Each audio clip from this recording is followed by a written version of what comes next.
Steve, en tu pasaporte, ¿qué es lo que dice? ¿Qué nacionalidad figura? Americana. Los pasaportes americanos no ponen la religión del titular, pero supongo que lo que preguntas es sobre el judaísmo. ¿Eres judío convencido? ¿Se puede ser judío no practicante? Claro que se puede ser judío no practicante, pero nunca se puede dejar de ser judío según la tradición. ¿Qué es lo propio del ser judío? ¿O qué es un judío? Es lo que te preguntan más a menudo. Esa es la pregunta más apropiada. Sí, ¿conoces el cuento del judío a quien le preguntaron por qué los judíos siempre contestan con otra pregunta? ¿Y por qué no contestó él? Soy judío. Somos una nación. Somos un pueblo con una tradición de 5000 años de historia, que creemos en un Dios supremo, sin extras ni triunviratos añadidos. Hay un solo Dios y nosotros como pueblo hemos sido acosados y perseguidos durante los últimos 2000 años. Son ya 3000 años. Bueno, pero de todas formas, estamos hablando del inicio de la cristiandad. Sí, e incluso antes, hace 3000 años. Desde la época de Titus de Roma, el hecho de ser judío hoy en día y haber sobrevivido a todo eso nos convierte en una nación poco corriente.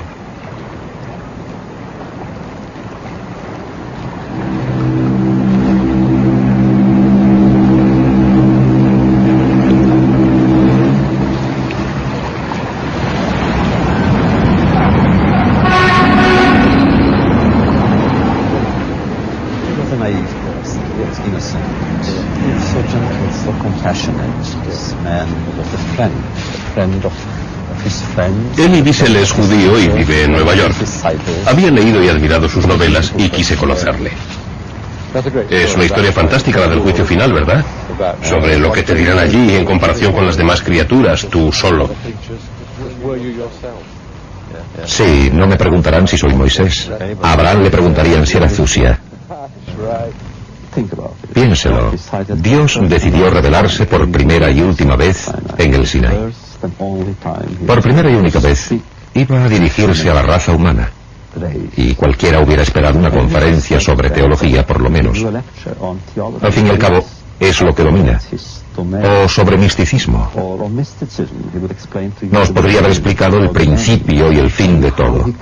Nos podría haber explicado cómo creó el mundo, porque eso no aparece en las Escrituras. Pero en vez de eso, lo único que hizo fue darnos normas de relaciones humanas. No matarás, no mentirás, honrarás a tu padre. ¿Por qué lo hizo? Era tan sencillo. Pero esta es la lección. Dios sabe cuidar de sí mismo. Lo que tenía que dar a la humanidad era su dignidad.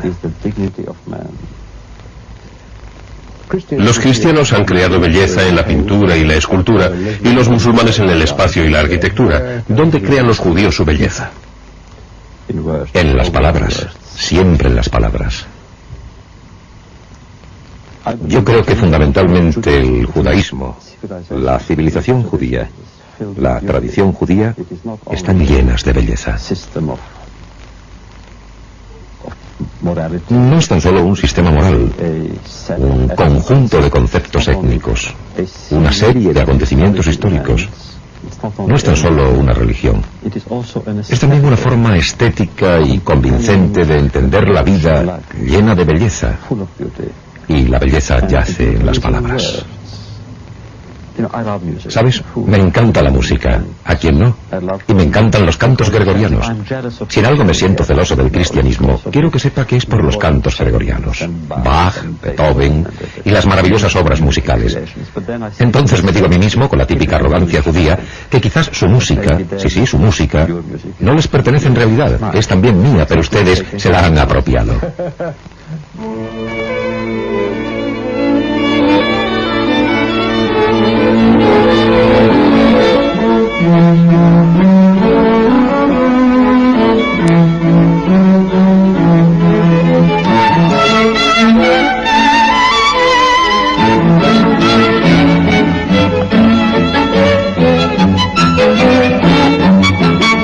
Norbert Brainin es uno de los 4 músicos judíos componentes del cuarteto de cuerda Amadeus.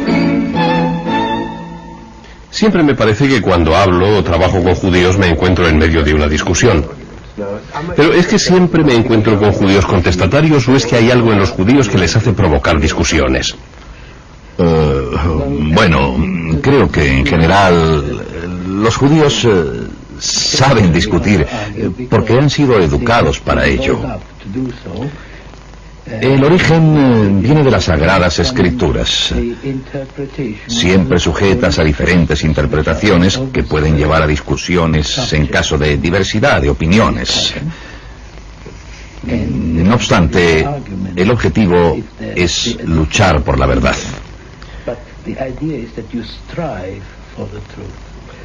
¿También aplicas esta idea a tu forma de interpretar la música? Totalmente, sí. Es así como interpretamos la música, como interpretamos la partitura, la forma en que todo el mundo interpreta la música.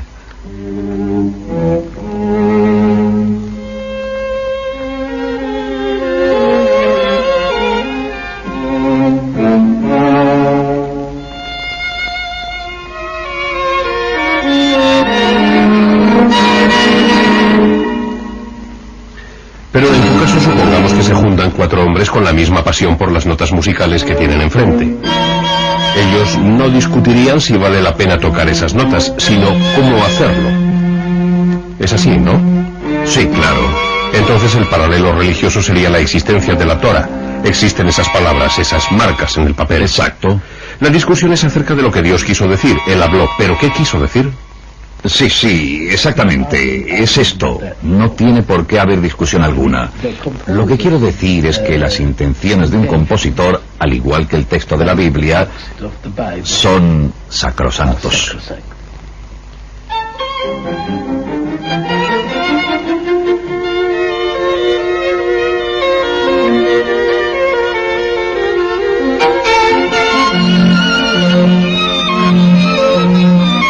Usted no se definiría como un judío ortodoxo.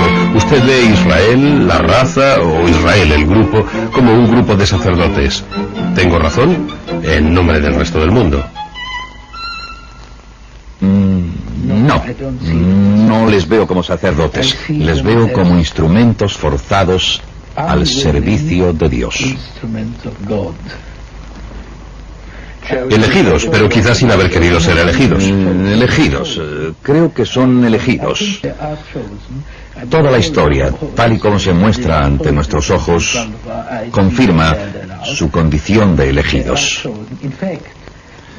De hecho, mi opinión es que vivimos un periodo, bueno, creo que estamos presenciando un milagro. Y tal milagro no es otra cosa que la continua supervivencia del pueblo de Israel.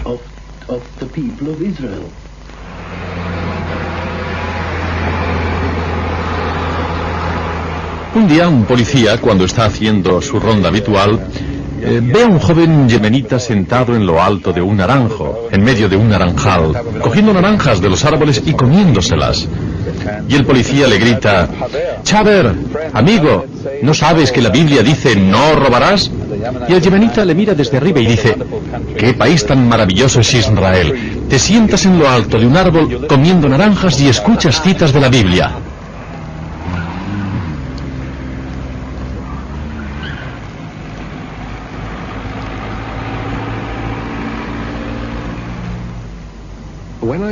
Cuando pienso en Jerusalén, pienso en luchas. Cristianos contra musulmanes, estos contra judíos y estos contra cristianos.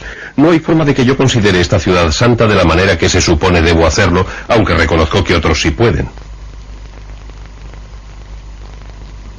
En nuestra tradición, por supuesto, este es el lugar más sagrado del mundo. Es el santuario de los santuarios.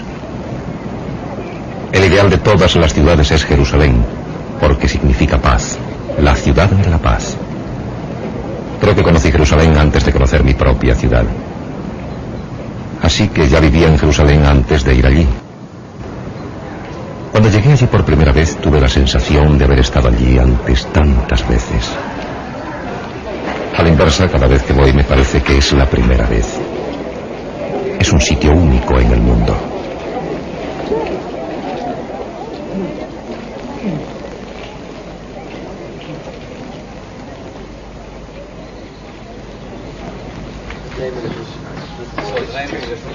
Cuando estuve en Jerusalén me hice amigo del Dr. Pinchas Pelly, su mujer y su familia.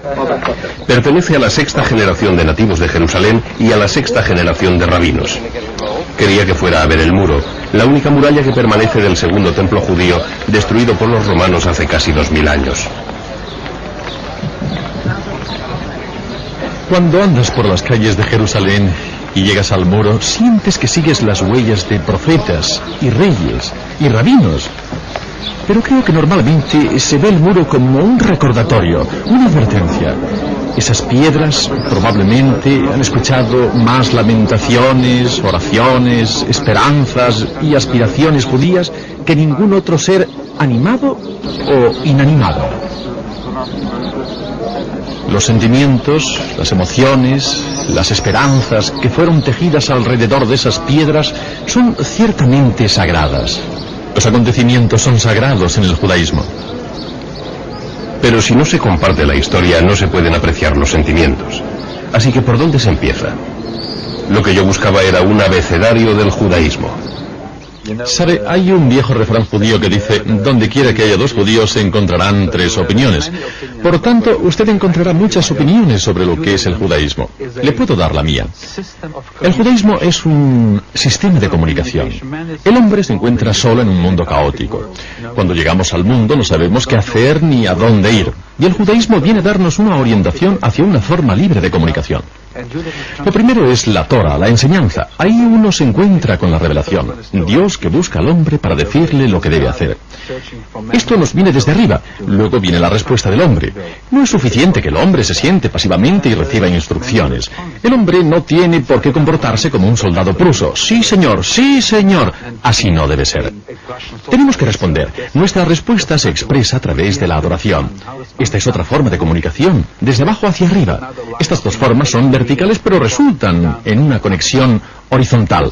Las dos no tendrían sentido si no hubiera comunicación entre los hombres. Esto significa amor y cariño. Bajo mi punto de vista, el judaísmo es un sistema de comunicación que me permite comunicarme con el mundo trascendental, con el que me rodea, con mis congéneres, y me enseña cómo llevar mi vida.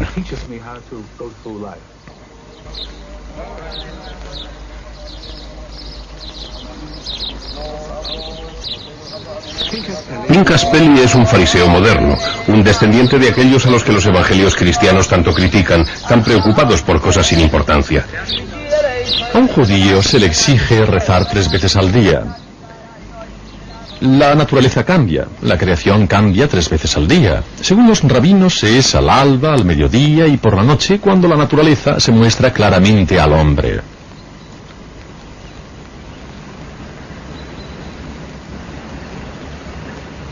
Para rezar por la mañana también se tienen que hacer acciones simbólicas que proporcionan un sentido completo a las palabras.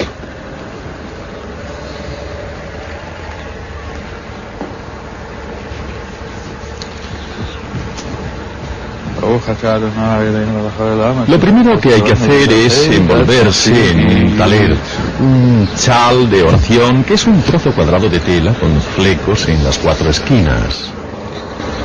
Somos un pueblo que tenemos una alianza con Dios. Los flecos nos recuerdan esa alianza. Normalmente han de tener una raya azul como recuerdo de los cielos azules que simbolizan las aspiraciones más altas del hombre. En la caja hay 4 compartimientos. Cada uno de ellos tiene un pergamino en el que se escribe un pasaje de la Biblia. Estos pasajes incluyen al número 1. Dios es uno. Esta es la base de la fe judía. El segundo pergamino contiene el hecho de que el hombre es libre, el éxodo, la salida de la esclavitud. El tercero declara que la más alta aspiración del hombre debe ser servir a Dios. El 4º capítulo dice que el hombre pertenece a un pueblo, a un grupo, a un país donde el acto del servicio a Dios puede ser cumplido.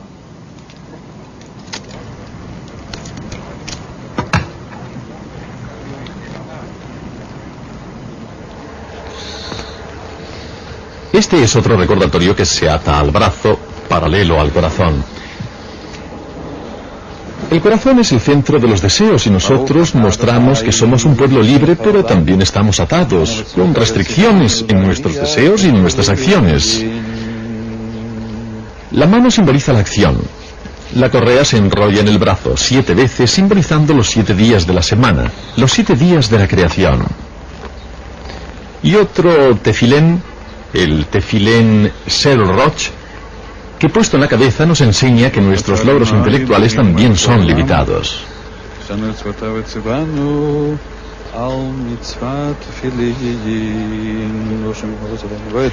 Entonces la correa baja hacia la palma de la mano y se enrolla en el dedo 3 veces.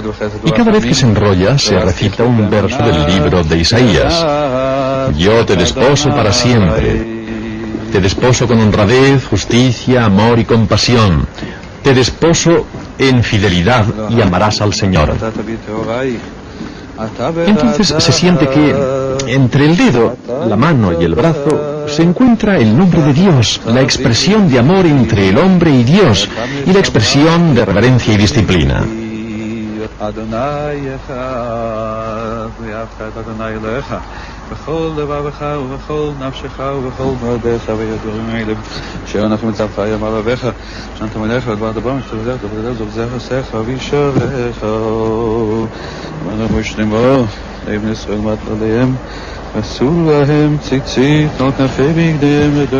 Estos son los 3 elementos que componen el tefilén.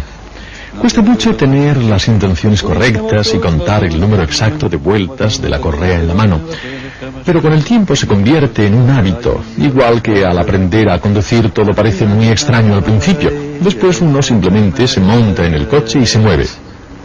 Lo mismo pasa con el brazo.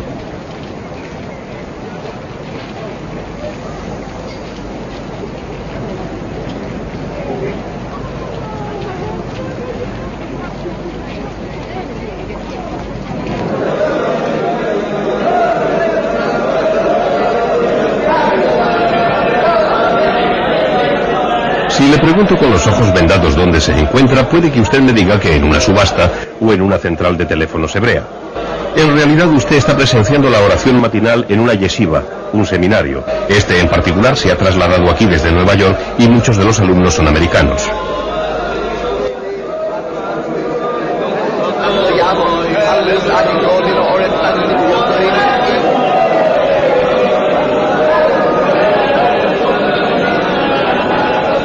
No rezamos para oírnos a nosotros mismos, sino para estar más atentos, ser más receptivos.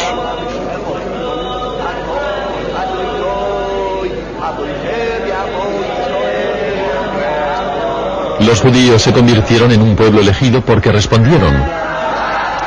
Probablemente todos escucharon la llamada de Dios, pero Abraham fue el primero en decir, aquí estoy.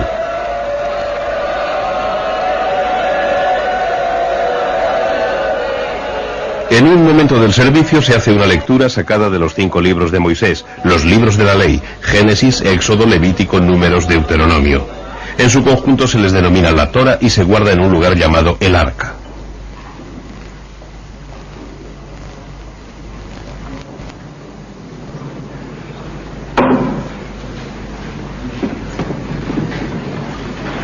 El rabino dice que la Torá es una carta escrita a cada judío por su Padre en el cielo. La imagen más cercana que uno puede conseguir de Dios es su palabra, su carta, la carta que Él nos envió. A Él no le podemos ver, pero podemos ver su Torá. Y esa es la razón por la que en algunas ocasiones el gozo que nos proporciona la danza y los besos puede hacer parecer este acontecimiento como algo loco para quien no lo conoce. Pero si alguien siente que esta es una carta de su padre, de quien ha estado separado y desconectado durante muchos meses, se entiende que sea un acontecimiento tan importante.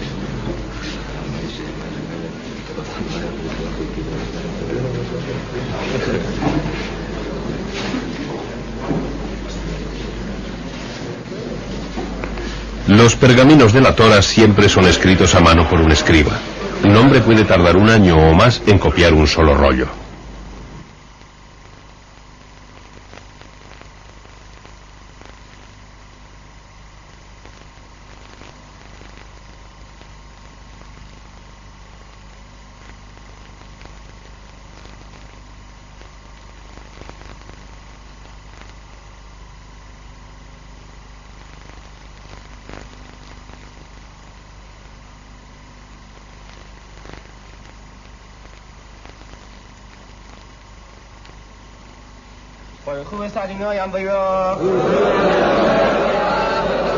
Durante todo el tiempo que estuve en Jerusalén, e incluso antes de llegar allí, tuve un conflicto psicológico con la idea de la alianza, de este acuerdo especial entre Dios y los judíos.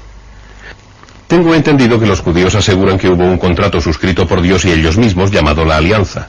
Correcto. ¿Lo he entendido bien? Totalmente correcto. ¿Y fue suscrito por Dios y ellos cuándo? Bueno, en un principio con Abraham y después fue confirmado de nuevo y ampliado durante el Éxodo y en el Sinaí cuando se entregó la ley. ¿Eso de la ley es que Dios, según la Biblia, habló a alguien con palabras? Bueno, ese es un punto muy polémico. Nadie sabe realmente lo que dijo. Algunos piensan que habló, otros piensan que de alguna manera simplemente inspiró a Moisés, y otros dijeron que él entregó a Moisés una tabla en vez de hablar, y lo demás fue el resultado de la inspiración de Moisés. No lo sabemos. Pero tomando cualquiera de estas hipótesis, está claro que a partir de esta confrontación surgió una especie de ley. Sí, la Torah. Quizá estaría mejor traducido como enseñanza y no como ley. Mi profesor en aquella ocasión fue Steve Katz.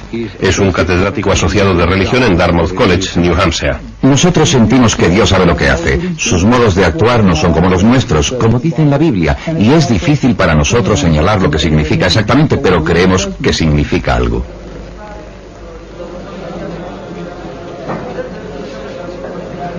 El judaísmo nos enseña que la palabra de Dios es algo que cada uno tiene que buscar por sí mismo.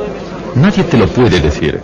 Abriendo este o ese libro encontrarás todas las respuestas, pero los comentarios y la traducción a la vida real de la palabra de Dios no son claros en absoluto.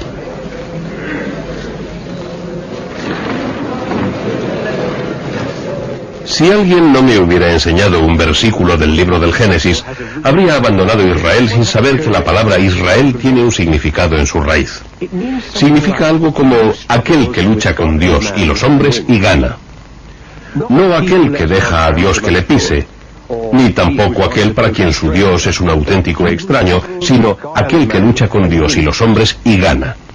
Y aquí, ante mí, me encuentro con el registro de la lucha, el Talmud. Montones y montones de discusiones a través de los siglos, pero no sobre si Dios habló o no, eso se da por hecho. Los libros de Moisés lo aseguran, sino sobre lo que realmente quiso decir. Examinar una página del Talmud es como examinar el corte transversal de un árbol, muy viejo en el núcleo, rizado por las discusiones, algunas de hace 2000 años, otras más recientes.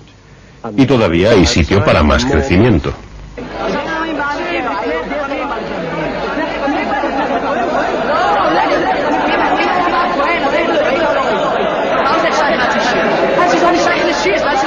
El estudio en un yeshiva se hace en voz alta y en parejas. Si una persona estudia sola puede que a veces se confunda. Pero si estudia la Torah, el Talmud, sus obligaciones y actos religiosos todo al mismo tiempo, significa un esfuerzo intelectual. ¿Entonces estaría mal ver el Talmud como una enciclopedia con respuestas preparadas? Es una auténtica enciclopedia.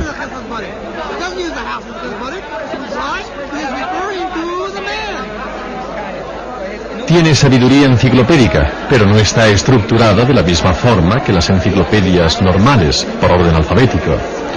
Es como un océano con olas, nunca sabes la que se te va a venir encima. Se nada en ello, no se estudia, se nada en ello.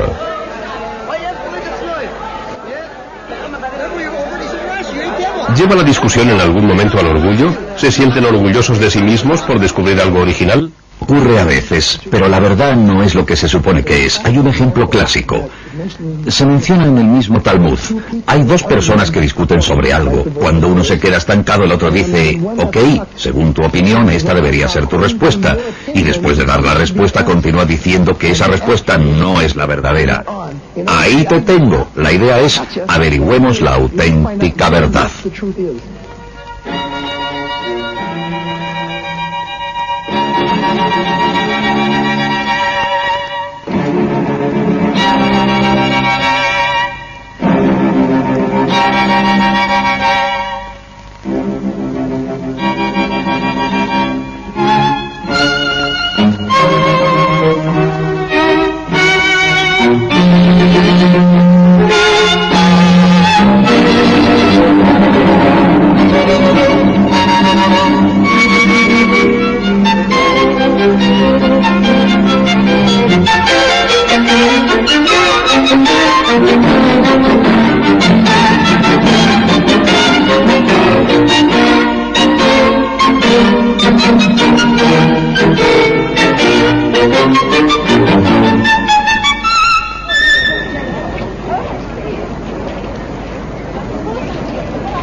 Israel es el nombre que se le dio a Jacob durante su lucha con Dios.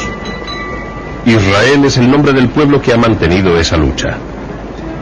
Desde 1948, Israel es el nombre de un Estado secular. Una de las partes más difíciles de este estudio ha sido la de establecer si cuando un judío habla sobre Israel sabe realmente lo que significa. La existencia de Israel ha supuesto la mayor oportunidad dada al judaísmo en los tiempos modernos. Ha abierto nuevos horizontes no solo a los judíos, sino que también significa un mensaje nuevo del judaísmo lanzado al resto del mundo, como la Biblia que vino de Sion y de Jerusalén hace 3000 años. Puede que haya una nueva Biblia en la edificación de Israel, en la misma vida que Israel está creando. Puede que haya un nuevo mensaje de esperanza para el mundo, y también puede que signifique el final de todo. A veces nos preguntamos, ¿es que el judaísmo solo significa ir a Tierra Santa para morir allí? Esperamos que no.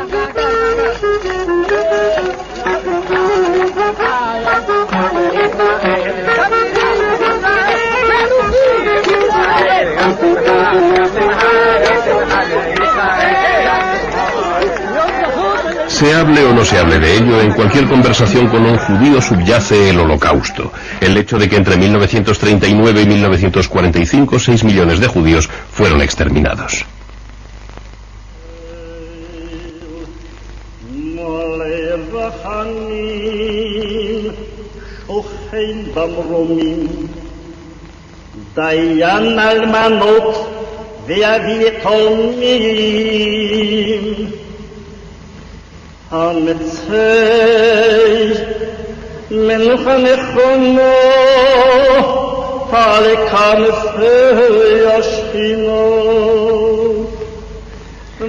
Hay un cartel en la pared del Museo del Holocausto en Jerusalén que dice: para los condenados no hubo juez a quien apelar para una compensación de la injusticia.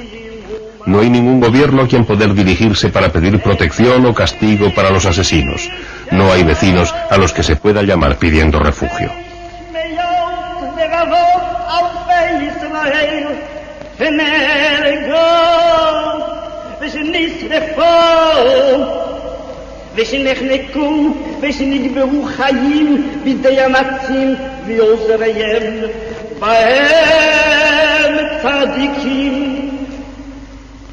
Elie Wiesel nació en el barrio judío de una pequeña ciudad de lo que ahora es el norte de Rumania. Cuando tenía 16 años fue llevado a los campos de concentración nazis, Birkenau, Auschwitz, Buna y Buchenwald. Es el único superviviente de su familia. 30 o más años después de eso, ¿tiene usted la mente más clara o ha llegado a algún tipo de conclusión? No. Cuanto más leo sobre eso, más recuerdo. Y cuanto más estudio los documentos de esa época, menos entiendo. Porque este acontecimiento, al que veo como el mayor de la historia, y que tan solo puede ser comparable a la revelación en el Sinaí, pudo en verdad haber sido editado. Con un gesto de alguna nación, con una declaración de cualquier líder de los años 30, un gesto de Francia, un grito de Roosevelt, un acto de enfado, de disgusto, de culpabilidad. Millones de judíos podrían haberse salvado. ¿Y por qué una cosa como esa no debería haber pasado? ¿Y por qué sí?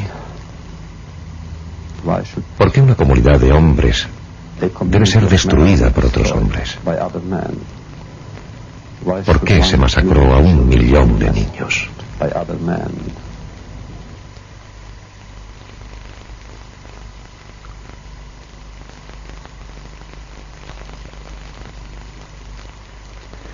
Lo que se siente al leer o ver películas sobre ello es como ver gente hipnotizada.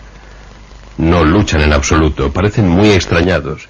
Esa mirada sumisa en sus caras, ¿recuerda si era así?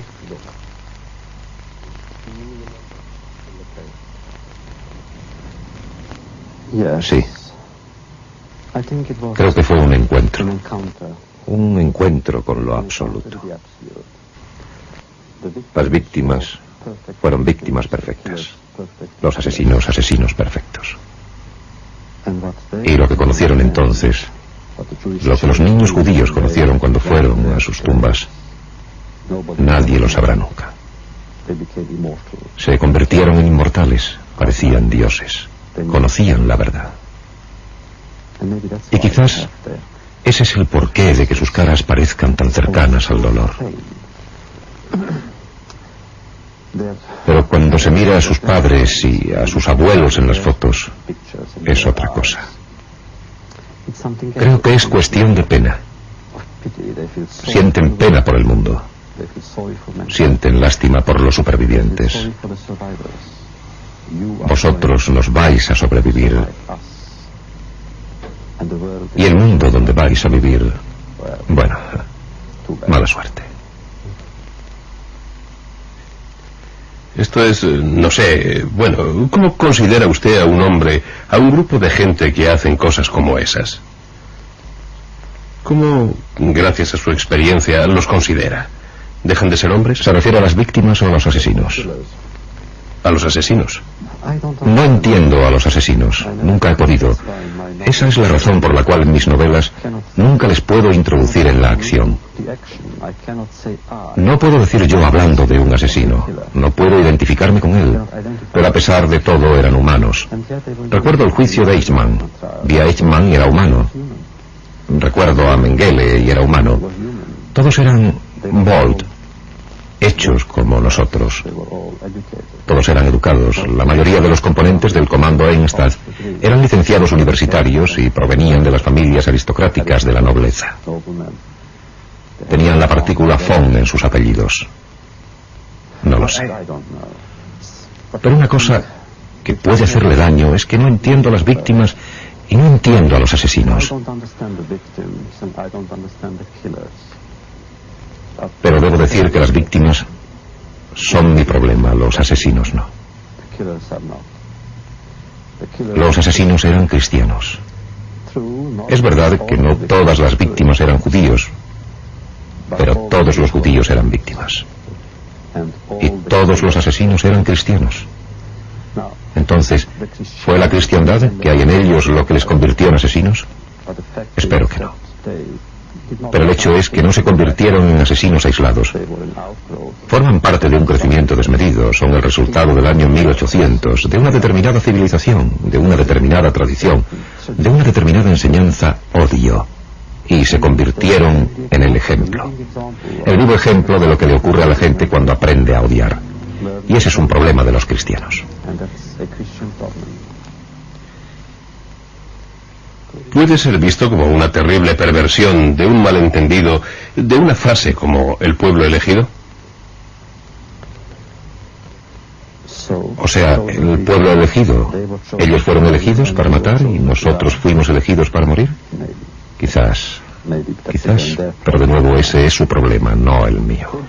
¿Puede esta experiencia de los campos llevarle a pensar que Dios, de la forma en que usted le conocía, era alguien de quien no quería saber nada y seguir siendo judío? Sí. Sí. Sí, la protesta viene de dentro. ¿Qué quiero decir con eso realmente? Que un judío crea en Dios es bueno.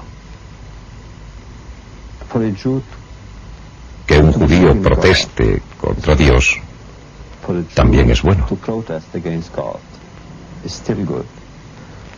Pero decir sencillamente ignora a Dios, eso no es bueno. Rabia sí, protesta sí, afirmación sí, pero indiferencia hacia Dios no.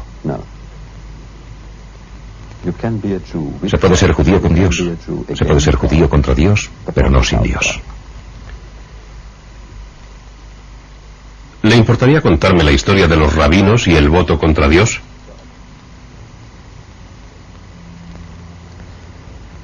Bueno, la historia es sencilla. Durante la guerra, en uno de los campos, una noche, 3 judíos, que antes de la guerra eran cabezas de academias, hombres sabios, cultos, y todos se sabían el Talmud de memoria, decidieron que había llegado el momento de hacer algo, procesar a Dios.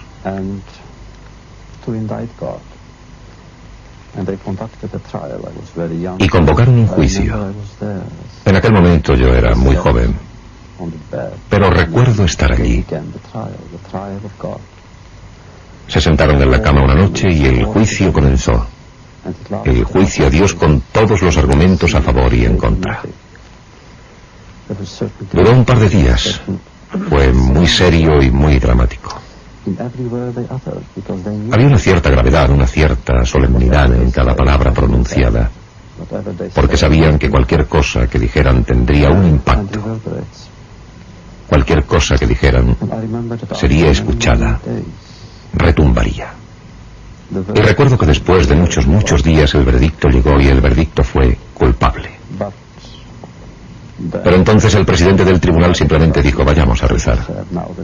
Me gustaría escribir una historia sobre eso algún día o una obra de teatro, y lo haré. Pero allí introduciré un personaje nuevo. Introduciré un personaje que defienda a Dios. El único que se ponga de parte de Dios. El único que diga que los métodos de Dios están justificados, incluso en Auschwitz. Y diría que el personaje es Satanás. ¿Satanás? Sí. ¿Cree usted que se puede decir que hay algo en la forma de vida judía o en su religión que pueda haber provocado esa acción diabólica? Por nuestra mera existencia, por ser testigos en este mundo de la posibilidad de que el mal puede ser conquistado, que el mal debe de ser combatido. Esto quizá cree en las fuerzas del mal un antagonismo instintivo hacia los judíos. De hecho, un poeta israelí escribió un poema justo después del Holocausto que se hizo bastante famoso. Volviéndose hacia Dios le dijo: Dios, ¿por qué no eliges a otro pueblo durante un rato? Estamos hartos de ser los elegidos para ser masacrados, de ser los elegidos como primer objetivo de todos los planes diabólicos. No queremos más. ¿Qué le diría usted a un judío serio que dice: mire, ya he sufrido suficiente con este Dios, quiero integrarme con todos los demás, convertirme en alguien que no destaque? ¿Qué le diría usted? No lo culparía, pero sentiría lástima por él. ¿Lo sentiría por él? Exacto, lo sentiría por él, no hay nada que culpar, sentiría pena por él. No creo en el concepto fácil de que el sufrimiento ennoblece. No lo sé, pero me gustaría buscar otras formas de ennoblecimiento sin sufrimiento. Muy bien, lleguemos a un acuerdo. Yo dejaré de ser cristiano y usted dejará de ser judío. Y yo le cuidaré, pensaré bien de usted, disfrutaré de su compañía y le protegeré, etc. ¿Lo aceptaría? En absoluto. No dejaré de ser judío porque si hago eso, dejo de ser. Lo que quiero decir es que... ¿Usted cree que yo puedo decidir que 3.500 años de historia acaben conmigo? ¿Tengo en verdad esa fuerza? ¿Tengo el derecho de decir basta? Y que David, Abraham, Moisés, Isaías y Jeremías y todos los miles y miles de mártires y sabios y profesores y profetas tienen todos que terminar conmigo? No pararía nunca. ¿Y dónde colocan en su esquema a aquellos de nosotros que no pertenecen a su tradición, pero que pueden ser gente seria y dedicada? Hay un número limitado de mitzvah o normas que se exigen a todos los seres humanos. Están enumeradas en el Talmud, su número es 7.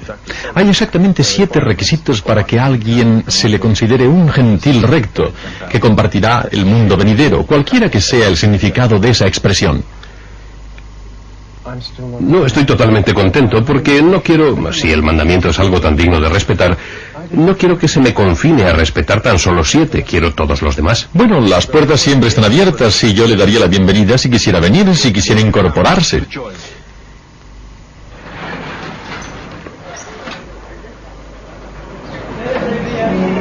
«18 minutos antes de la puesta de sol, un viernes, se baja lo que el rabino Peli describe como el telón de acero que divide a los judíos practicantes y no practicantes en Israel y por supuesto a judíos y gentiles en todo el mundo. Entran en Shabbat, el Sabbat, y allí permanecerán hasta 1 hora después de la puesta de sol del sábado. Mientras que otros pueblos construyen santuarios en el espacio, tremendas construcciones, edificios, el pueblo judío construye su santuario en el tiempo. Con la llegada del viernes, los judíos entran en este templo, en este santuario, para estar con ellos mismos, con sus almas. De hecho, los rabinos dicen que tan pronto como empieza el Sabbat, cada persona recibe un alma adicional. Y este alma adicional permanece con cada uno durante 24 horas hasta el crepúsculo del día siguiente, cuando les abandona.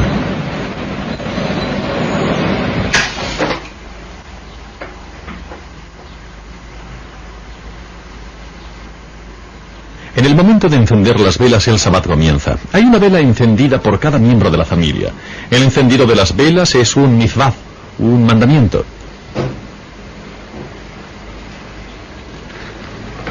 Es un momento de oración personal, y cuando se observa este momento con la madre de pie, enfrente de las velas encendidas, es un momento en el que se siente santidad a su alrededor. Hay un sentimiento sagrado.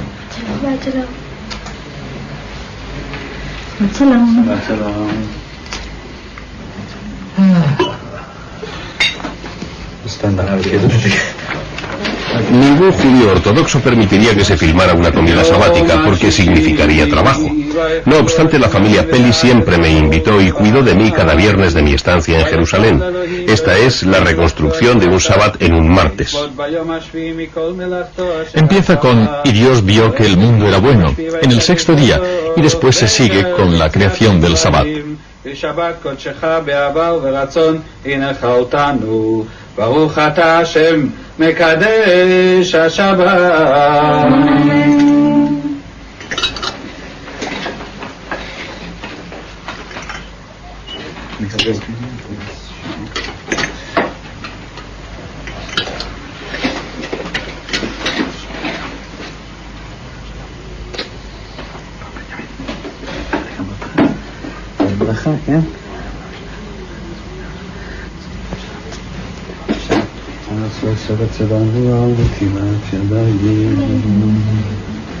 Antes de la bendición del pan, o más bien de la bendición a Dios por habernos dado pan, uno se lava las manos. Eso se hace antes de cada comida. Tenemos las manos limpias. Usted recita un verso de los Salmos: "Yo lavaré mis manos y entraré limpio para pronunciar el nombre de Dios". Entonces usted se acerca a las dos hogazas de pan durante el Sabbat. Hay un tipo especial de pan denominado Shalom. En realidad proviene del pan expuesto en el Santo Templo. Y cuando uno come el pan o hace cualquier otra cosa, tiene que darse cuenta de que las cosas no aparecen por sí solas. Tiene que descubrir el sentido de estas maravillas. ¿Cómo llegó este pan a mi mesa? Primero estaba la tierra, luego vino la lluvia, el trabajo de un granjero, más tarde el panadero. Hay muchas personas que han hecho que este trozo de pan llegue a esta mesa, y eso es algo que hay que agradecer, algo por lo que hay que bendecir a Dios. ¿Me podría explicar, como si fuera un extraño llegado a su puerta, por qué llevo este sombrero? Lo llevamos todos nosotros, y la razón es porque nos recuerda que tenemos que tener reverencia ante el cielo. Mire usted, cuando una persona camina con la cabeza descubierta bajo el cielo, es como no tomárselo en serio. Cuando se pone el sombrero es como un recuerdo de esa reverencia. Una de las cosas que el judaísmo nos enseña es la conciencia constante de que siempre se camina sobre tierra santa. No solo se pisa tierra sagrada cuando se entra en el templo. Donde quiera que una persona camine en su vida, siempre pisará tierra santa. Es un recuerdo constante.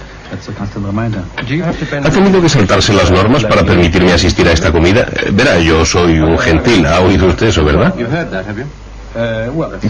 ¿Qué cosas se oyen?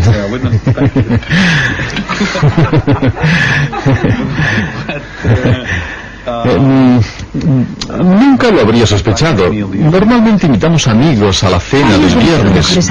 Algunos de ellos son judíos. Eso también es verdad, pero si escuchó al principio que empezamos invitando a los ángeles, se dará usted cuenta de que incluso invitamos a seres que no son humanos. Usted ha visto que el Sabbat todo el mundo se sienta en la misma mesa real, ricos y pobres. El Sabbat representa el mundo venidero, representa paz, representa igualdad. Si usted se ha dado cuenta, el cuchillo de cortar el pan tiene grabado Sabbat Kodis, que significa Santo Sabís, Santo Sabbat. Y este cuchillo es una navaja, está cerrada. Solo la abrimos para cortar el Salat. Este pan especial se llama Salat.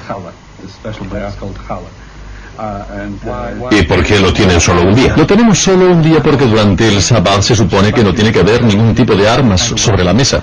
Sabbat es paz, el día de la paz. Sabbat Shalom es el saludo del día. Así que se corta el pan y una vez cortado se cierra la navaja y así ya no hay armas sobre la mesa. No hay más cuchillos en la mesa.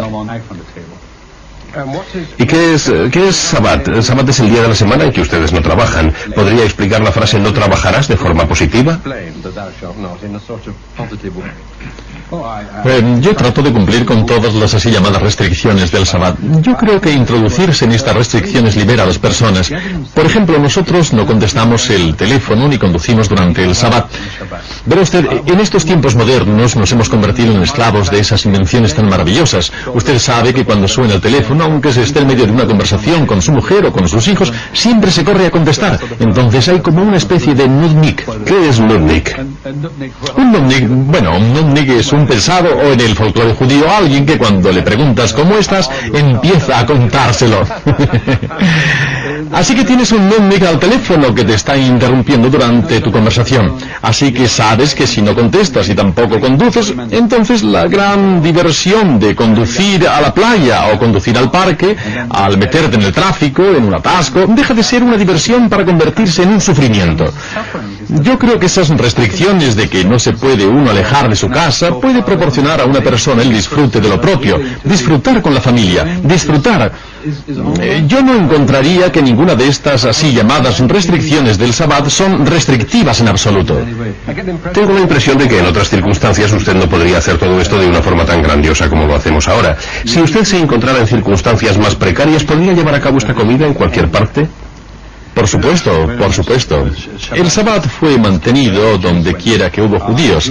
Durante el Holocausto, en los años del Holocausto europeo, tenemos historias de gente que durante la semana conseguían un trozo de pan y lo guardaban, lo apartaban y acumulaban, pero solo se lo comían durante el Sabbat.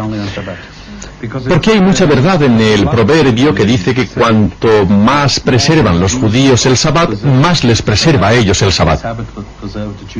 No matarás, no mentirás, honrarás a tu padre. ¿Por qué lo hizo? Era tan sencillo. Pero esta es la lección.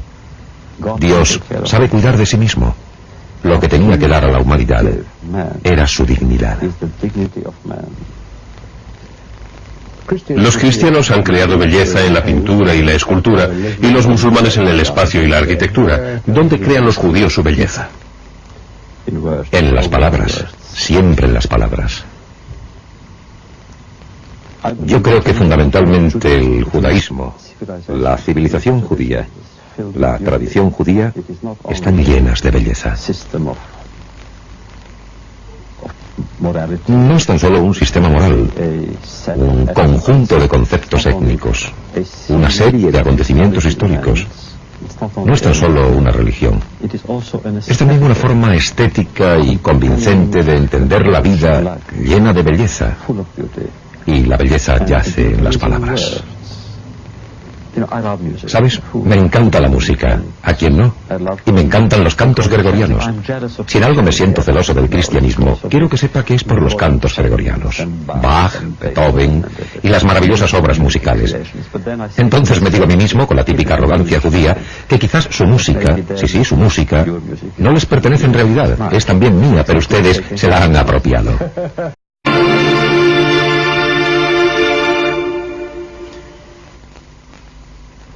Steve, en tu pasaporte, ¿qué es lo que dice? ¿Qué nacionalidad figura? Americana. Los pasaportes americanos no ponen la religión del titular, pero supongo que lo que preguntas es sobre el judaísmo. ¿Eres judío convencido? ¿Se puede ser judío no practicante? Claro que se puede ser judío no practicante, pero nunca se puede dejar de ser judío según la tradición. ¿Qué es lo propio del ser judío? ¿O qué es un judío? Es lo que te preguntan más a menudo. Esa es la pregunta más apropiada. Sí, ¿conoces el cuento del judío a quien le preguntaron por qué los judíos siempre contestan con otra pregunta? ¿Y por qué no contestó él? Soy judío. Somos una nación. Somos un pueblo con una tradición de 5.000 años de historia, que creemos en un Dios supremo, sin extras ni triunviratos añadidos.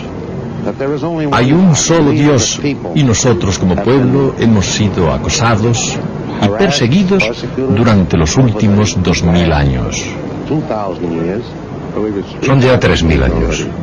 Bueno, pero de todas formas estamos hablando del inicio de la cristiandad. Sí, e incluso antes, hace 3.000 años.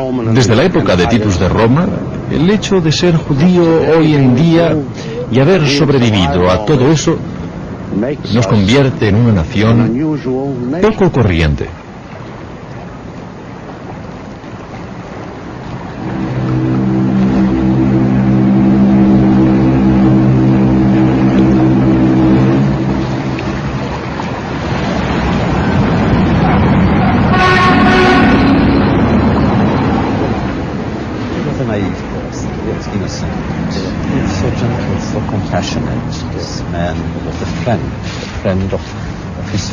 Elie Wiesel es judío y vive en Nueva York. Había leído y admirado sus novelas y quise conocerle. Es una historia fantástica la del juicio final, ¿verdad? Sobre lo que te dirán allí en comparación con las demás criaturas, tú solo. Sí, no me preguntarán si soy Moisés. A Abraham le preguntarían si era Zusia. Piénselo. Dios decidió revelarse por primera y última vez en el Sinaí. Por primera y única vez iba a dirigirse a la raza humana. Y cualquiera hubiera esperado una conferencia sobre teología, por lo menos. Al fin y al cabo, es lo que domina. O sobre misticismo. Nos podría haber explicado el principio y el fin de todo. Nos podría haber explicado cómo creó el mundo, porque eso no aparece en las escrituras. Pero en vez de eso, lo único que hizo fue darnos normas de relaciones humanas.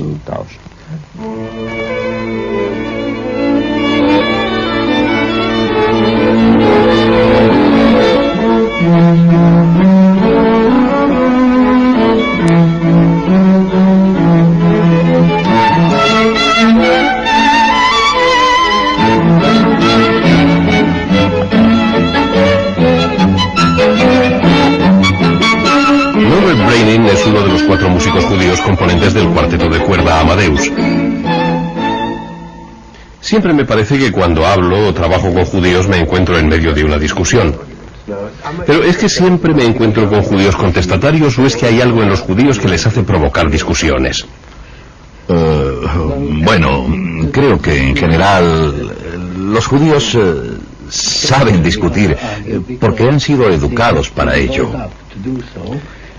El origen viene de las Sagradas Escrituras, siempre sujetas a diferentes interpretaciones que pueden llevar a discusiones en caso de diversidad de opiniones. No obstante, el objetivo es luchar por la verdad.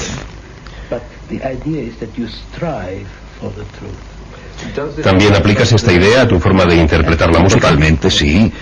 Es así como interpretamos la música, como interpretamos la partitura, la forma en que todo el mundo interpreta la música.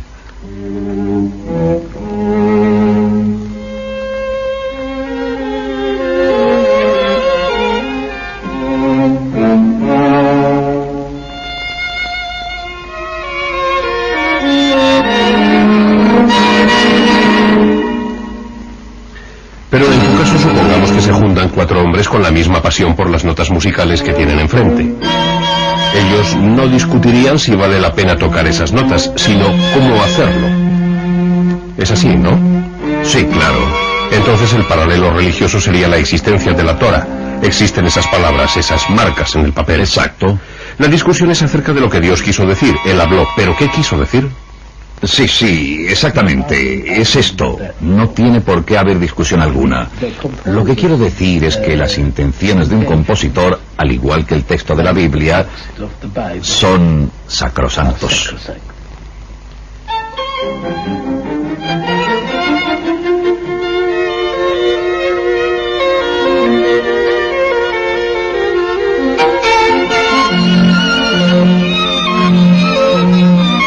Usted no se definiría como un judío ortodoxo.